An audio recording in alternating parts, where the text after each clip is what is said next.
Desde mi punto de vista, hay tres tipos de posibilidades teóricas generales, pero en la práctica solo hay dos cosas que podríamos hacer. O soltamos las bombas o nos marchamos. Tienen miedo de llegar a un acuerdo. No saben cómo hacerlo. Nunca se han visto en una situación así. Así que ¿vas a esperar hasta que lo consigan? Bueno, yo voy a hacer lo que es correcto.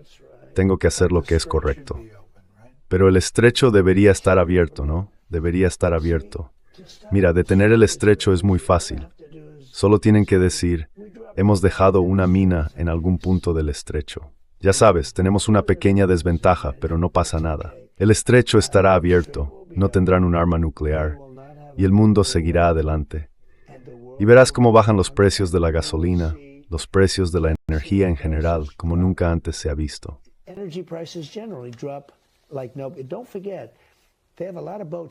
No lo olvides, tienen muchos barcos cargados de petróleo que van a sacarlo en cuanto todo esto termine. Y creo que va a acabar rápido.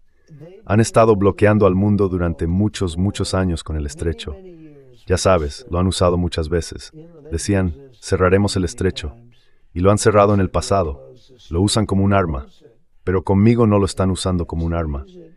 Y lo que hicieron, y de hecho lo que dijo el presidente Xi anoche, medio sonriendo, fue algo así como, bueno, ellos cierran el estrecho y tú lo cierras a ellos. ¿Pero crees que a veces van a rendirse? Sí, claro.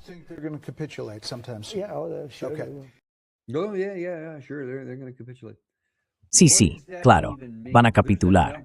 ¿Qué se supone que significa eso? Hay varias cosas ahí de las que quiero hablar, porque tenemos que dejar algo muy claro. Dijo una de las pocas cosas que realmente dijo, que no va a haber negociaciones. Y creo que eso es cierto, aunque quizá no por las razones que él piensa. Pero veamos eso un momento. Dice, sí, el estrecho estará abierto, sin duda. Ah, sí, ¿y cómo? ¿Cómo vas a mantener abierto ese estrecho? Empezó a hablar de una cosa, de una mina. Si así de fácil es cerrarlo.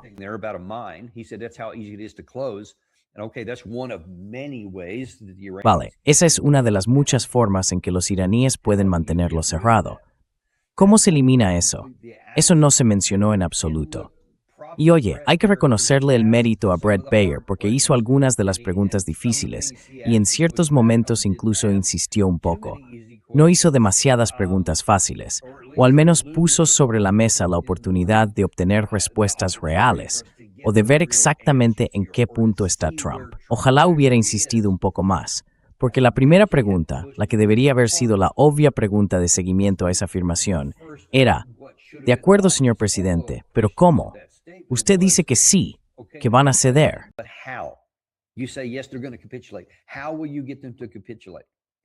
¿Cómo piensas hacer que se rindan cuando todo lo que hemos intentado durante los primeros 40 y pico días de guerra, en la fase más intensa, con casi 14,000 objetivos atacados dentro de Irán, no ha funcionado?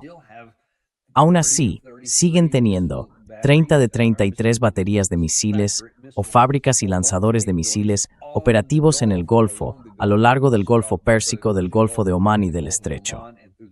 30 de 33 siguen activos. Y eso sin contar las decenas que tienen más al interior del país, un país del tamaño de buena parte de Europa Occidental. ¿Cómo piensas hacerlo? No tenía respuesta, porque no hay respuesta. Ya se intentó obligarles militarmente a abrirlo.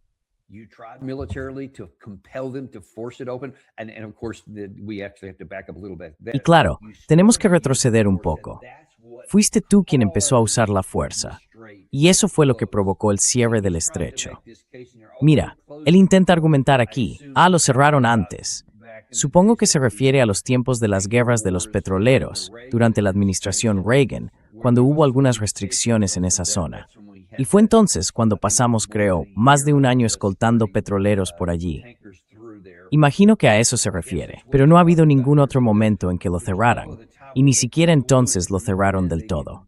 Esta es la única vez que se ha hecho, y solo, únicamente, porque nos lanzamos a esta guerra.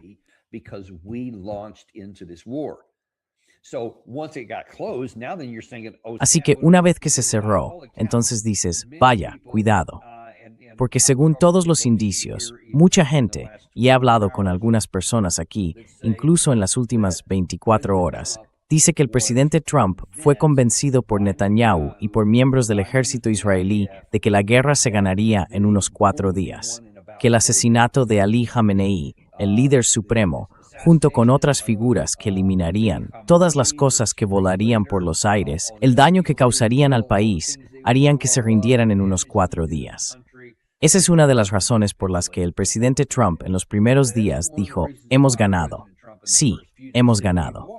Porque estaban ocurriendo cosas que hacían parecer que tenían razón, ya que los objetivos que él había autorizado estaban siendo alcanzados, estaban siendo destruidos.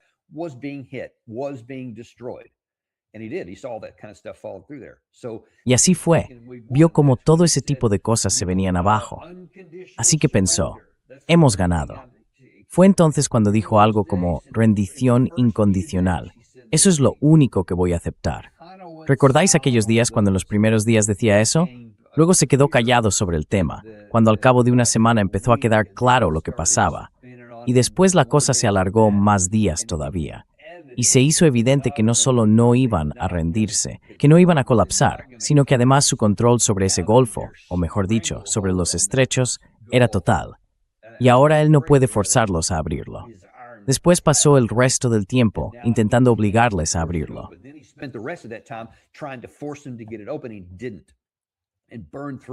No lo hizo, y gastó enormes cantidades de nuestros misiles ofensivos y defensivos intentando conseguirlo. Así que, si ya lo has intentado y no ha funcionado, entonces Bret Baier, pregúntale, ¿qué va a hacer ahora? Porque él dice algo como, sí, claro, lo vamos a lograr, y luego intenta colarte otras cosas. Dice, mira, otra vez, todo esto de que no pueden tener un arma nuclear, ¿vale? Bien, ¿y cómo van a garantizar tus acciones ahora mismo que no la tengan? Porque tú afirmaste, claro, que la Operación Martillo de Medianoche en 2025 lo había arrasado todo, y ese tipo de cosas. Y ahora hemos atacado todo eso. Entonces, ¿qué ha cambiado?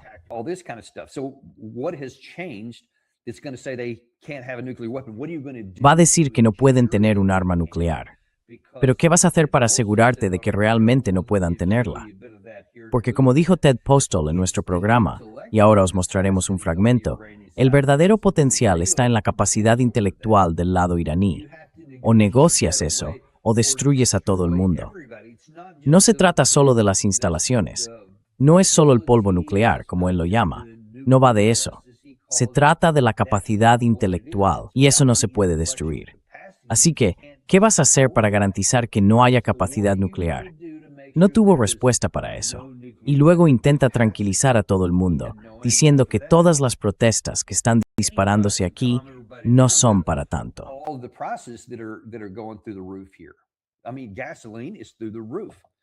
Quiero decir, la gasolina está por las nubes. Eso está afectando a todos los estadounidenses. Y no solo aquí. En Asia y en África ya hay gente racionando. Y ahora en algunos lugares de Europa están a punto de hacerlo también. Es decir, el racionamiento se está extendiendo por todas partes, potencialmente. Los precios están subiendo en todos lados, sobre todo el del diésel, que obviamente hace que aumente el coste de todo el comercio, porque todo, el transporte por carretera a larga distancia, el envío de mercancías, todo lo que se te ocurra, depende de eso.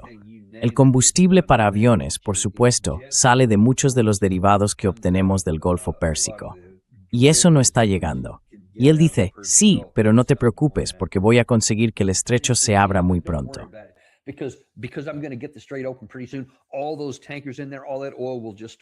Todos esos petroleros que están ahí, todo ese petróleo empezará a fluir. Bien, dejemos esto muy claro, y todo el mundo tiene que entenderlo. Aunque consiguiéramos un acuerdo milagroso que reabra todo esto y evitáramos volver a la guerra, pasarán meses, muchos meses, antes de que nos acerquemos siquiera al nivel de flujo de petróleo, gas y otros derivados que salían del Golfo antes del conflicto. Y sea cual sea el número de esos barcos, desde luego hay bastantes esperando para salir, y podrían zarpar de inmediato. Pero sería un goteo, porque hay que recordar que tenemos problemas de cierre, tanto en Irán como en todos los países del Consejo de Cooperación del Golfo.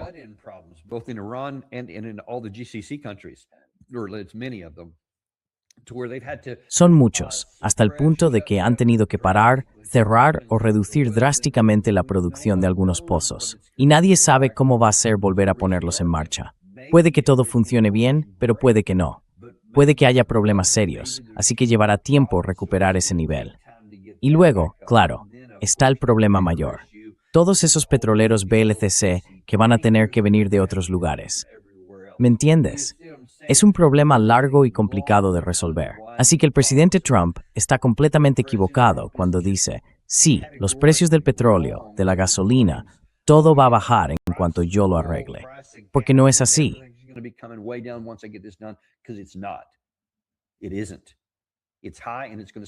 No lo es. Está alto y va a seguir alto durante un tiempo. Solo podemos esperar no empeorarlo. Luego él pasa a otro tema. Ahora vamos a entrar en algunas de las cuestiones de esa misma entrevista sobre una de las tres posibilidades. En general, hay tres opciones.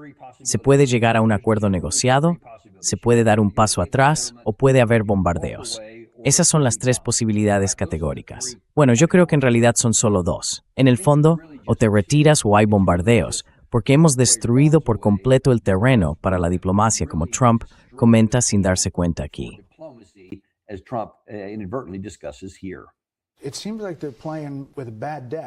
Parece que están jugando con una mala baraja, como decías. En realidad no tienen baraja, pero aún así siguen jugando. No, lo único que tienen a su favor es una prensa falsa. Saben perfectamente lo bien que nos va militarmente. Y luego, a petición de un grupo muy amable de personas de Pakistán, que está muy cerca de Irán, no di ese último paso.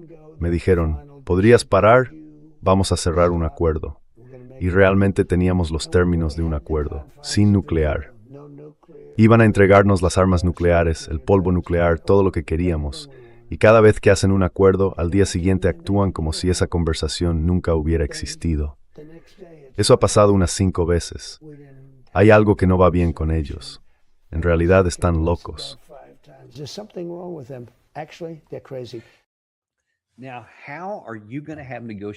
A ver, ¿cómo vas a tener negociaciones con un país, si eres Irán, cuando el líder del otro país dice cosas así? Es una locura. Cuando tienes al secretario de Estado diciendo loco de la cabeza o como fuera esa frase que dijo la semana pasada, y luego le oyes decir estas cosas. Yo pensaba que teníamos un acuerdo. 5 veces pensé que teníamos un acuerdo.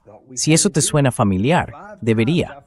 Porque antes, en su propia administración, en este mismo mandato, el año pasado, dijo 5 veces que tenía un acuerdo con el presidente Putin para acabar con esa guerra. Y luego sigue cambiando el acuerdo. Exactamente lo mismo. Y la parte rusa dijo que nunca ha habido un acuerdo, a menos que estés dispuesto a adaptarte a nuestros objetivos y a nuestras exigencias diplomáticas.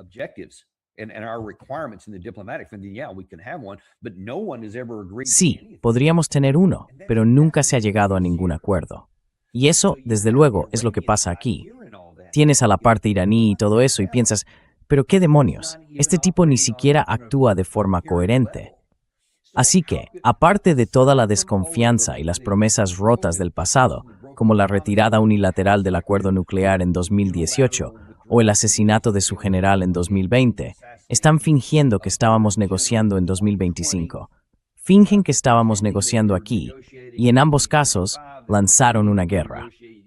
Y ahora dices que lo quieres otra vez, porque lo necesitas, porque te das cuenta de que no pudiste obligarles a rendirse.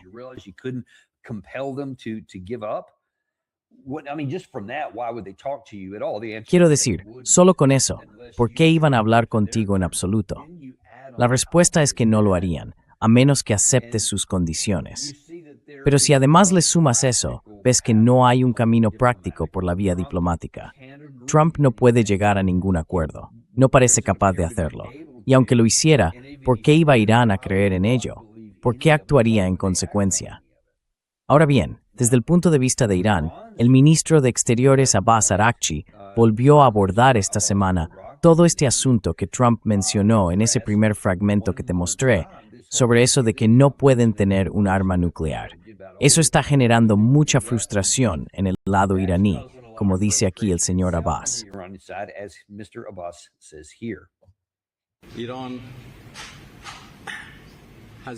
Irán nunca ha querido un arma nuclear. y lo demostramos cuando firmamos el acuerdo en 2015. Hemos dicho una y otra vez que no queremos un arma nuclear, y esa no es nuestra política. And this is not our policy. Y claro, la gente puede ver eso y pensar, bueno, claro, va a decir eso. Pues olvídalo. Nunca tomes nada al pie de la letra. Yo nunca lo hago. Nunca tomo nada al pie de la letra. Sea Abbas Araghchi, sea Mashtaba Habani, sea Donald Trump o quien sea. No me fío de nadie de entrada. Escucho todo, sí, pero luego siempre lo reducimos a lo que se puede comprobar sobre el terreno. ¿Qué muestra la evidencia física? Y la evidencia física parece indicar que eso es correcto, que tenían un acuerdo en el que negociaron voluntariamente renunciar a todo tipo de beneficios por su parte y aceptaron condiciones muy coercitivas para conseguir algo, el levantamiento de sanciones. No querían que nuestra inteligencia confirmara que no tenían un programa de armas nucleares.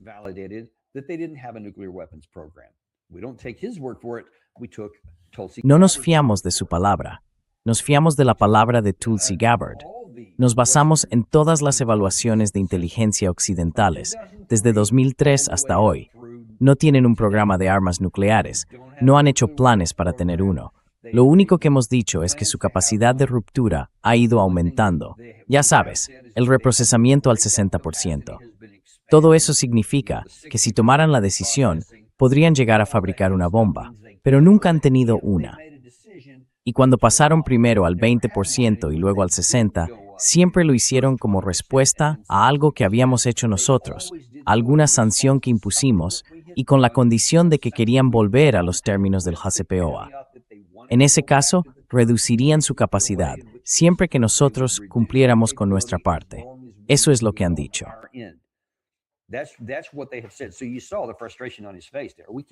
Viste la frustración en su cara, ¿verdad? Seguimos hablando de esto, y tú sigues diciendo que eso es lo principal, pero eso nunca ha existido. No estaban a 2 semanas de tener una bomba nuclear cuando empezamos con todo esto. Eso fue una invención total y una mentira por nuestra parte, categóricamente. Y tampoco están ahora a 2 semanas de tener una bomba, como dijo hace un par de días la secretaria de Energía Wright. También es categóricamente falso y una mentira. No entiendo por qué lo dicen cuando ya se ha demostrado que no es así. Incluso según el propio presidente Trump, si quieres una fuente, usa esa. Él dijo que, bueno, todo había sido destruido. Tenemos satélites vigilándolo día y noche. No han tocado nada. Y si lo hacen, empezaremos a bombardear y así sucesivamente.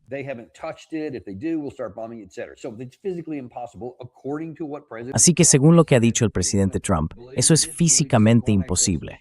Si uno quiere creerle o no creerle a alguien, supongo que puede elegir creerle a él. Lo que sí sabemos es que atacaron esos objetivos. Así que tenemos pruebas físicas de que esa parte es cierta, de que han sufrido daños graves. Si fueron eliminados antes o no, eso ya es especulación y no lo sabemos. Puede que sí, puede que no, pero esos lugares fueron atacados, sin duda. Hay pruebas de que nunca ha existido un programa de armas nucleares ni una bomba. Así que, si ese es tu casus belli para la guerra, y ahora dices que quieres negociar sobre esa base, mientras la otra parte te dice, oye, no la tengo y nunca la tuve, ¿dónde está entonces el fundamento para una negociación?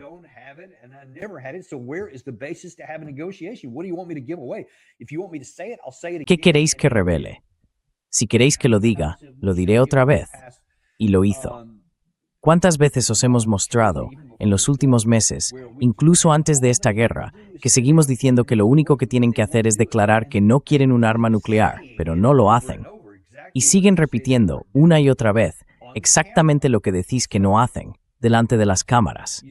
Así que, como veis, por eso digo que no hay un camino para la negociación. O se lanzan las bombas, o se abandona. Y desde luego hay quienes defienden la opción de lanzar las bombas. Vamos con uno de ellos ahora mismo, el general Jack Keane, el general Keith Kellogg. Jack Keane, General Keith Kellogg.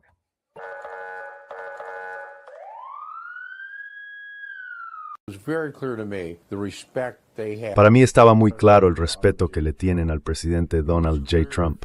Se notaba, sobre todo si comparas las visitas anteriores, por ejemplo, la del presidente Obama con la de Trump.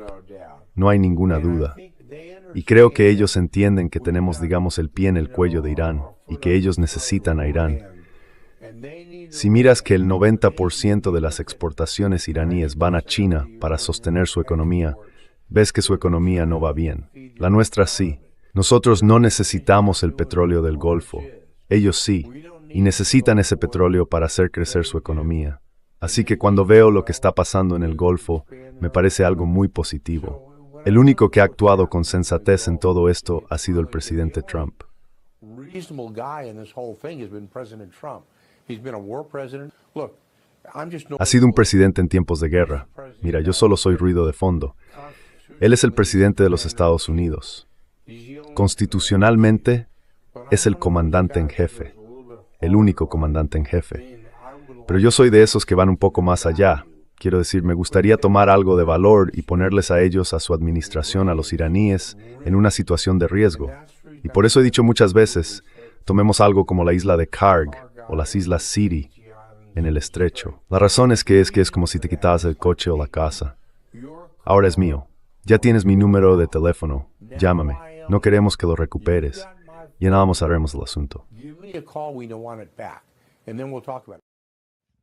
So, a couple of things from there. Un par de cosas sobre eso. Primero, cuando hace esa declaración tan arrogante, bueno, hay varias cosas. Una de ellas, en realidad, tiene algo de verdad. Verás, tenemos el pie sobre su cuello y les estamos haciendo daño. Nuestro bloqueo está perjudicando a Irán, y eso es un hecho. Esta mañana vi algunos informes que decían que hay un desempleo enorme. La gente está perdiendo sus trabajos, la inflación se está disparando. Cuesta muchísimo dinero conseguir cualquier cosa. Faltan muchos productos porque no pueden entrar.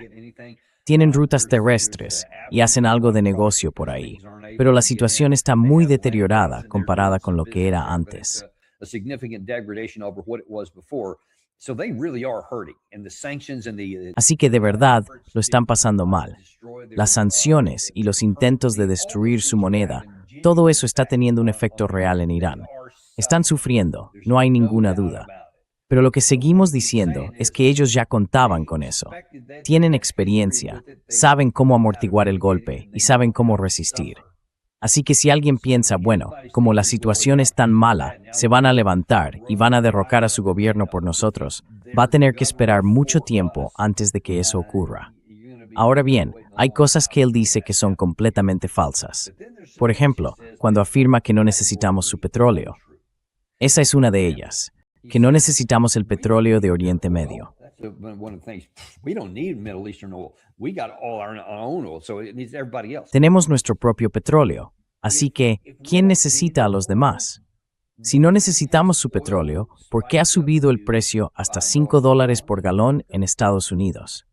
En serio, si no recibimos petróleo del Estrecho de Hormuz, si eso no nos llega, el precio de la gasolina aquí no debería haber cambiado, ¿verdad? Entonces, ¿por qué ha cambiado? Porque el petróleo es una materia prima global. Si sube el precio en un sitio, sube en todas partes. Todo el mundo paga más, incluso cuando lo tenemos aquí. Y otra de las razones por las que el precio se ha disparado es porque de forma muy poco inteligente estamos regalando nuestro petróleo. Y cuando digo regalando, me refiero a que lo estamos vendiendo a través de nuestra reserva estratégica de petróleo.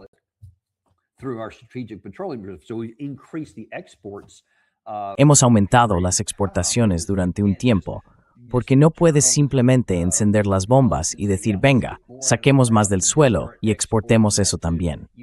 No funciona así. Y por cierto, seguimos siendo importadores netos. Olvídate de la cifra, 3 o 6 millones de barriles de petróleo al día, todavía tenemos que traerlos de otras fuentes, porque seguimos siendo importadores netos. Pero estamos exportando ciertos tipos de productos, cosas que sí podemos producir, porque el mundo está desesperado y los necesita, y eso al menos compensa parte de la pérdida que viene del Golfo Pérsico. Así que se equivoca cuando dice eso. Y además, es una tontería intentar mantener el precio artificialmente bajo, deshaciéndonos de nuestras reservas de emergencia.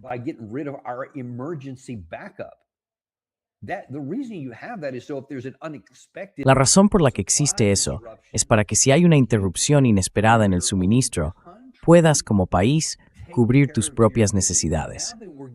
Ahora que estamos eliminando eso, Las empresas que se encargan de todo este asunto, las que han hecho el almacenamiento, están ganando dinero a montones, así que a ellas les da igual. Pero el resto del país está pagando por esas decisiones, cada vez que vas a echar gasolina. Y ahora también cada vez que vas al supermercado, porque el diésel ha subido. Va a costar más cultivar, va a costar más mover los camiones que transportan los productos, va a costar más que los barcos traigan mercancías. Todo está subiendo. Y nosotros lo pagamos. Él no se da cuenta de eso. O está mintiendo. No sé cuál de las dos. Pero se equivoca.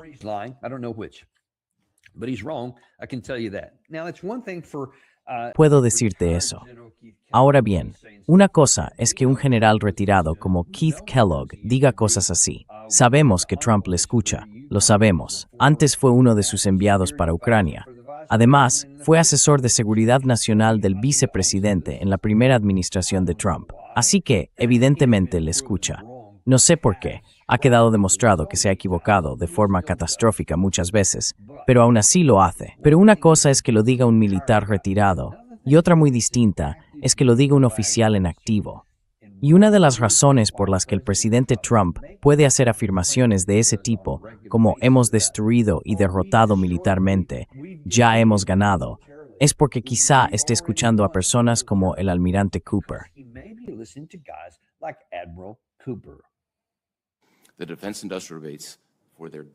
La base industrial de defensa para sus drones, sus misiles y su armada ha quedado degradada en un 90%. Les queda aproximadamente un 10%. En cuanto a la armada, mi evaluación militar es que no empezarán a reconstruirla hasta dentro de entre 5 y 10 años. Los tiempos de los drones de $35,000 que vimos en los últimos años, sobre todo en la lucha contra los hutíes en Yemen, ya han pasado. Hoy nos enfrentamos a una amenaza creciente de drones mucho más sofisticados. Son propulsados por reacción, tienen sensores de alta gama, capacidades de guerra electrónica e inteligencia de señales. Así que esos tiempos de usar defensas muy costosas para derribar objetivos baratos se han acabado. Al contrario, lo que hemos estado haciendo últimamente es emplear nuestros propios drones de ataque de bajo coste y de un solo uso para atacar a Irán, obligándoles a gastar armas más caras y de mayor valor. Así que puedo decir con confianza que en muchos aspectos hemos vuelto la curva de coste.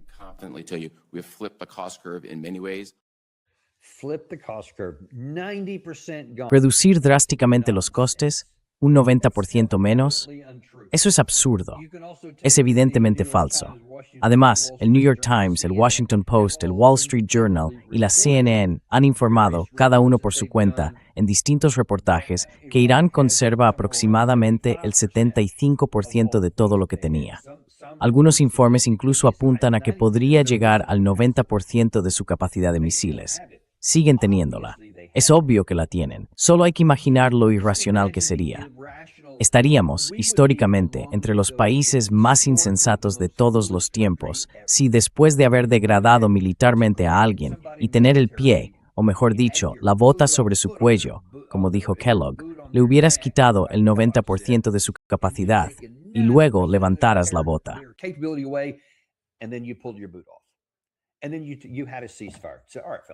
Y luego hubo un alto el fuego. Así que, vale, amigo, ¿qué tal si os recuperáis un poco?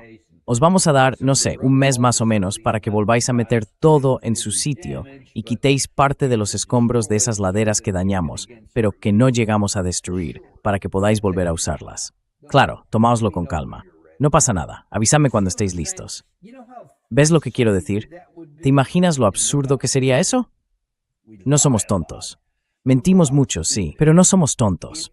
Si los hubiéramos dejado al 90% fuera de combate y solo les quedara un 10%, una fracción mínima, habríamos intensificado los ataques. Les habríamos golpeado aún más fuerte.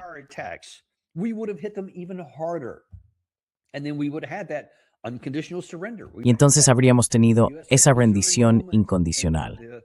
Habríamos tenido ese momento del USS Missouri, y quien quedara en Teherán vendría temblando, con un bolígrafo en la mano, diciendo, ¿dónde firmo mi instrumento de rendición? Ese es uno de los grandes problemas que tenemos, que hay tipos como Kellogg que probablemente sí saben la verdad y simplemente mienten. Y luego tenemos a gente con uniforme, como el almirante Cooper, que dicen cosas que son ilógicas, irracionales y que no pueden ser ciertas. Y vemos que no lo son. Y ahí está él, bajo juramento, delante de Dios y del país, diciendo cosas que a simple vista no pueden ser verdad. Si lo fueran, entonces este estrecho estaría abierto. If it was, then this strait would be open. We would have already won.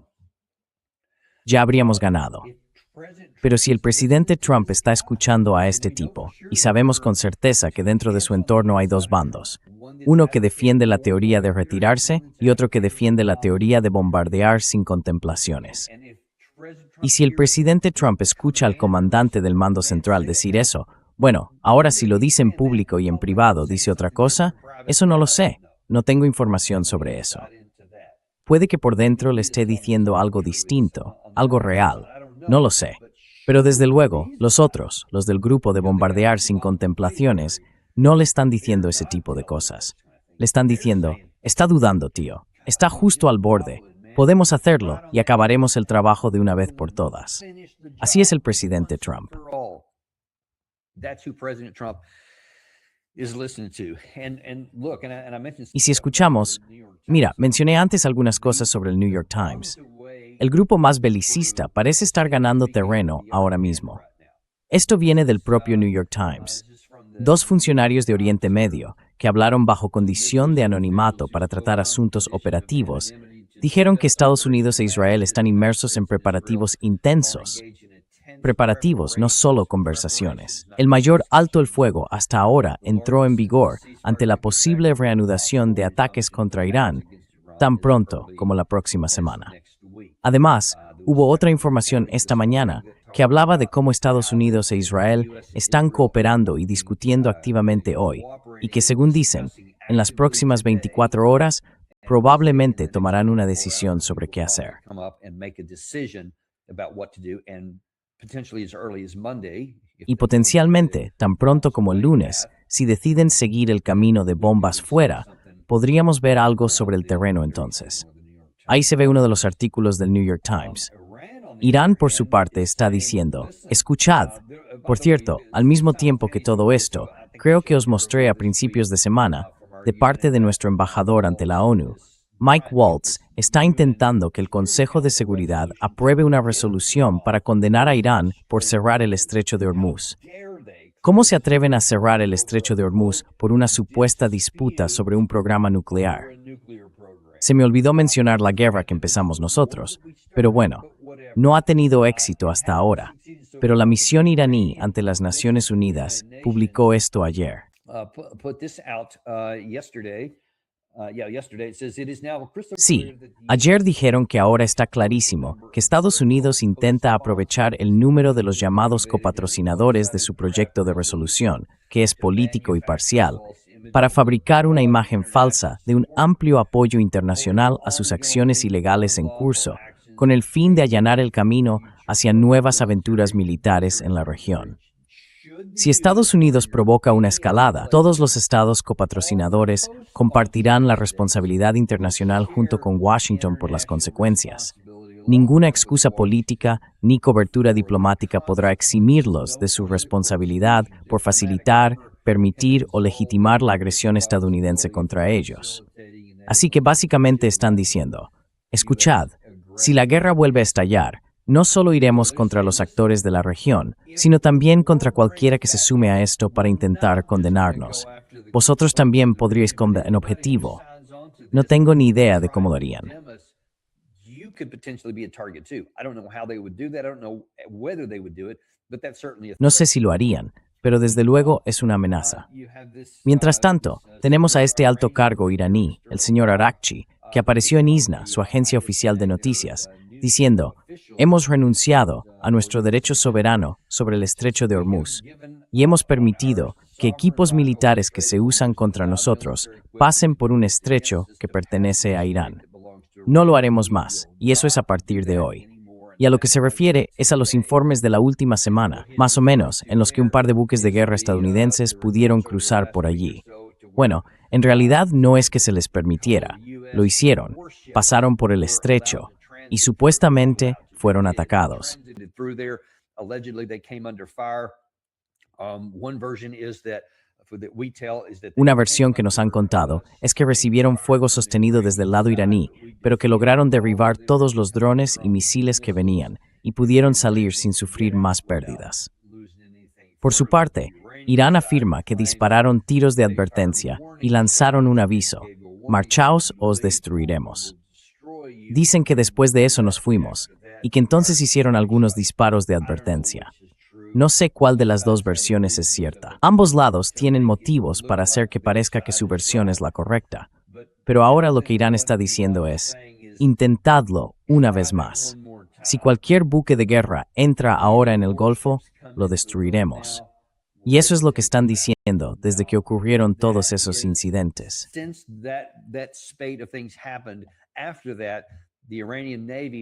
Después de eso, la Marina iraní publicó una foto de uno de sus submarinos en la superficie del Golfo y dijo: por cierto, tenemos submarinos, están de servicio y patrullando. Además, claro, sabemos que tienen misiles submarinos, lo que ellos llaman torpedos modernizados, que pueden lanzarse desde cuevas bajo el agua. Ni siquiera hace falta tener un torpedo o un submarino para eso, pero también los tienen. Y son difíciles de detectar, porque en realidad son bastante pequeños. Son relativamente silenciosos, gracias a mamá eres diesel, son más torches ring.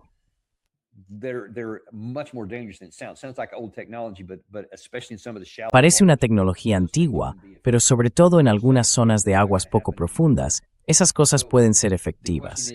Así que están diciendo, bueno, eso ya no va a pasar más. Entonces la pregunta es, ¿a dónde vamos a ir a partir de ahora? Y ahí está el problema, porque se siguen acumulando señales de que no vamos a hacer diplomacia, de que no vamos a retirarnos. Vamos a optar por los bombardeos. Y rezo y espero que surja algo, porque sería catastrófico para nuestros intereses si eso ocurre. De hecho, esta semana tuvimos a Alastair Crooke, que explicó por qué la diplomacia ya no es realmente una opción válida. Hemos contaminado tanto el terreno que nadie nos cree.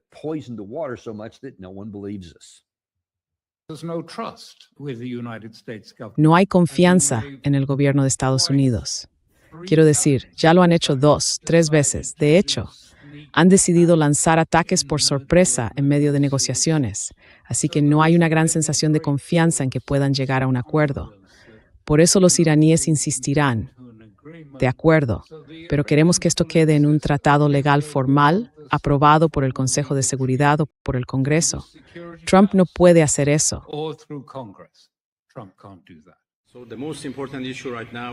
Así que ahora mismo, la cuestión más importante es la confianza. No podemos confiar en los estadounidenses en absoluto. Por eso todo tiene que ser exacto. Todo debe quedar muy claramente definido antes de poder cerrar un acuerdo. Y es evidente que esas cosas no han sido capaces de conseguirlas por la vía militar.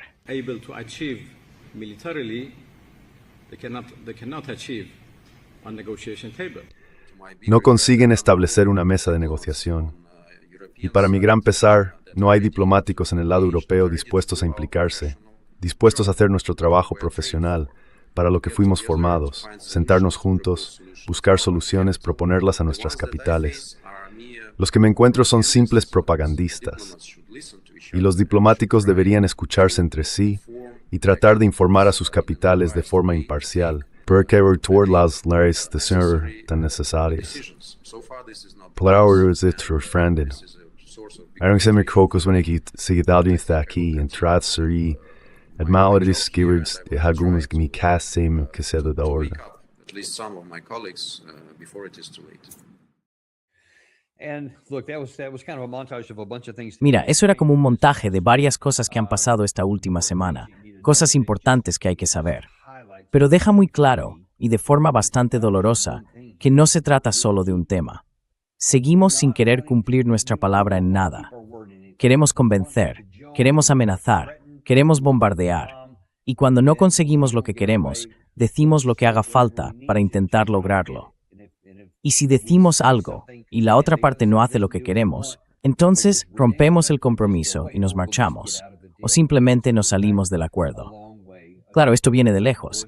Bush ya se retiró de muchos de esos tratados de no proliferación nuclear a largo plazo. Nuclear non-proliferation treaties. Trump did the same thing. Trump hizo lo mismo. Biden hizo muchas cosas que echaron atrás algunos de nuestros acuerdos. Desde luego, lo hizo con los talibanes. Simplemente se olvidó de lo que había hecho la administración anterior y siguió su propio calendario. Tenemos esa costumbre como país. No es algo de rojos o de azules. Es algo americano. Nos hemos acostumbrado demasiado a mentir. Y aquí está la consecuencia, o mejor dicho, el precio que pagamos por eso. Este es el coste amargo de esa actitud. Ahora bien, una cosa es cuando eres lo bastante grande y fuerte como para hacer lo que quieras. No nos importó cumplir nuestra palabra con los talibanes.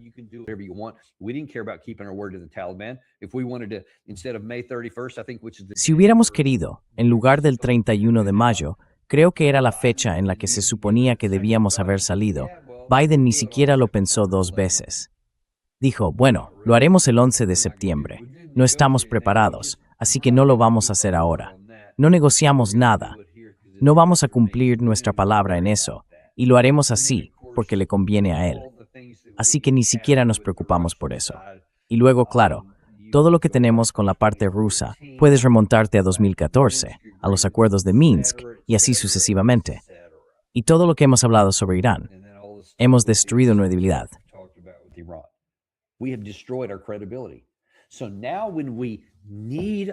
Así que ahora, cuando necesitamos un acuerdo, cuando necesitamos una solución negociada y que alguien confíe en nosotros, no lo harán.